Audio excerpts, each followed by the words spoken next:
Welcome to Blizzard Fire. We hope this video helps fire up your solution. In this video, I will explain how to play the Solitaire marble game. This classic puzzle uses a board with 33 indentations, typically arranged in a cross pattern.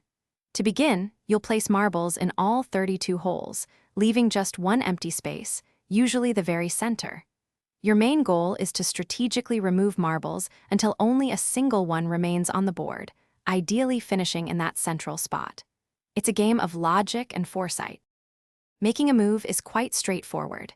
You select a marble and jump it over an adjacent marble, landing in an empty hole directly beyond it.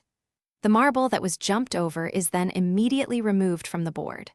Remember, all jumps must be either horizontal or vertical. Diagonal moves are not permitted. Think a few steps ahead to ensure you don't get stuck and can continue making jumps. To improve your chances of winning, consider some key strategies.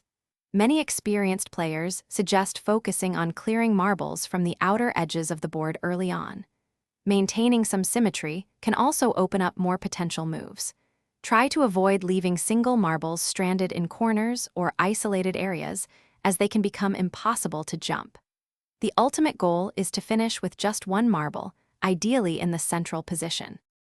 A common pitfall is leaving marbles isolated with no possible jumps, effectively ending your game prematurely. Experiment with various opening moves to see how they influence the board's layout and your subsequent options. This game truly rewards patience and careful forward planning, rather than hasty moves. While there are many board variations, understanding these fundamental rules and strategies will serve you well in any version. Thanks for watching. If you found this helpful, don't forget to like and subscribe.